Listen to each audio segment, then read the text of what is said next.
வணக்கம். டெல்லியில் தாவேகா தலைவர் விஜய் அவர்களிடம் நடத்திய சிபிஐ விசாரணை நிறைவு பெற்றிருக்கிறது. விஜய் இன்று சிபிஐ அதிகாரிகள் முன்பு டெல்லியில் விசாரணைக்கு ஆஜரானார். சிபிஐ அதிகாரிகள் 80க்கும் மேற்பட்ட கேள்விகளை கேட்டதாக தகவல் வெளியாகியிருக்கிறது. கரூரில் 41 பேர் பலியான சம்பவம் தொடர்பாக தாவேகா தலைவர் விஜயிடம் விசாரணை நடத்த சிபிஐ அதிகாரிகள் முடிவு செய்தனர். இதற்காக அவருக்கு சம்மன் அனுப்பினார்கள். அதில் 12ஆம் தேதி காலை 11 மணிக்கு சிபிஐ அலுவலகத்தில் நேரில் ஆஜராக வேண்டும் என்று கூறப்பட்டிருந்தது. இதையடுத்து தாவேகா தலைவர் விஜய் டெல்லியில் உள்ள சிபிஐ அலுவலகத்தில் இன்று விசாரணைக்கு ஆஜரானார்.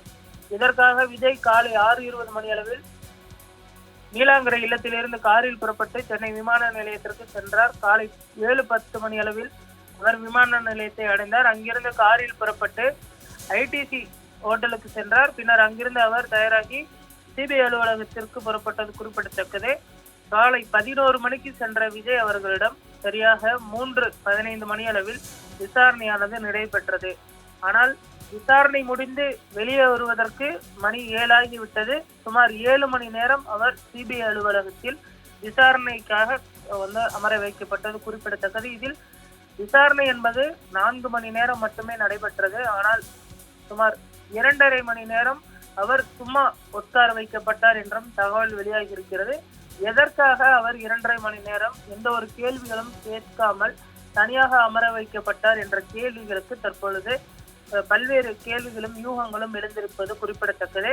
தொடர்ந்து ஜனநாயகன் படத்திற்கு முட்டுக்கட்டை போடக்கூடிய வகையில் தற்பொழுது சென்சார் போர்டு நீதிமன்றத்தை அணுகியிருக்கக்கூடிய சூழலில் சிபிஐ அதிகாரிகளும் தொடர்ந்து விசாரணைக்காக டெல்லிக்கு அழைத்து தற்பொழுது விசாரணை நடத்தி வருகிறார்கள். இதில் விசாரணை முடிந்து உடனடியாக அனுப்பி வைக்கப்படுவது வழக்கம். ஆனால் விசாரணை முடிந்ததற்கு பின்பும் 2.5 மணி நேரம் அங்கு அவர் சேரில் அமர வைக்கப்பட்டதாக தகவல் வெளியாகி இருக்கிறது. இதில் பல்வேறு கேள்விகளுக்கும் தொடர்ந்து அவர் பொறுமையாக பதிலளித்திருப்பதாகவும் தகவல் கிடைத்திருக்கிறது. தற்பொழுது விசாரணை முடித்து ஆதவ் அர்ஜுனாவுடன் அவர் காரில் ஏறி புறப்பட்டு இருக்கிறார். ஐடிசி சோழா ஹோட்டலில் அவர் தங்க இருப்பதாக தகவல் வெளியாகி இருக்கிறது. நாளைய தினமும் விஜய் அவர்களிடம் விசாரணை நடத்துவதற்கு தற்பொழுது சிபிஐ திட்டமிட்டிருக்கிறது. சுமார் 80 கேள்விகள் வரை இன்று கேட்கப்பட்ட நிலையில் நாளைய தினமும் பல்வேறு கேள்விகளும் விஜய் அவர்களிடம் கேட்கப்படும் என்றும் தெரிய வந்திருக்கிறது. பொங்கல் பண்டிகைக்கு முன்பு 2 நாட்கள் தொடர் விசாரணை நடத்தப்படுவது ஏன் என்ற கேள்வியும் தற்பொழுது எழுந்திருக்கிறது.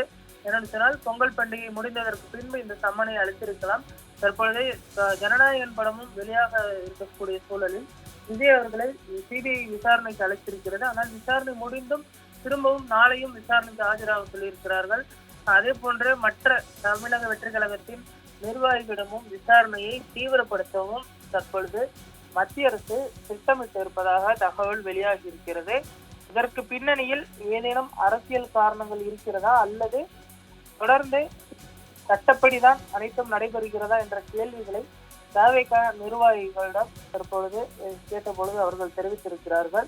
விசாரணை என்ற பெயரில் தொடர்ந்து விஜய் அவர்கள் துன்புறுத்தப்படுவதாக அவர்கள் தரப்பில் சொல்கிறார்கள். ஆனால் சிபிஐ பொறுத்தவரை விரைவில் இந்த வழக்கினை முடிக்க வேண்டும், நீதிமன்றத்தில் அறிக்கை தாக்கல் செய்ய வேண்டும். அதனால் விசாரணை என்பது தொடர்ந்து நடைபெறும் என்றும் விசாரணைக்கு பின்பு ஒரு அறிக்கையாக நீதிமன்றத்தில் தாக்கல் செய்ய இருப்பதனால் இந்த விசாரணை என்பது தொடர்ந்து நடைபெறும் என்றும் சிபிஐ அதிகாரிகள் வட்டாரத்தில் தெரிவிக்கப்பட்டிருக்கிறது. சென்னையிலேயே சிபிஐயின் அலுவலகம் இருக்கக்கூடிய சூழலில் எதற்காக அவர் டெல்லி அழைக்கப்பட்டார் என்ற ஒரு கேள்வியும் எழுந்திருக்கிறது. சென்னையில் வைத்து சிபிஐ அதிகாரிகள் அவருடைய இல்லத்தில் வைத்தோ அல்லது சென்னையில் இருக்கக்கூடிய சிபிஐ அலுவலகத்தில் வர வைத்தோ விசாரணையை நடத்தியிருக்கலாம். ஆனால் தற்பொழுது விஜய் அவர்கள் டெல்லி வர வைக்கப்பட்டதன் பின்னணியில் ஏதேனும் அரசியல் காரணங்கள் இருக்கிறதா என்ற கேள்வியும் எழுந்திருப்பதும் குறிப்பிடத்தக்கது. நாளையும் காலை 11 மணிக்கு விஜய் அவர்கள் விசாரணைக்கு ஆஜராக இருப்பதாகவும் தகவல் கிடைத்திருக்கிறது.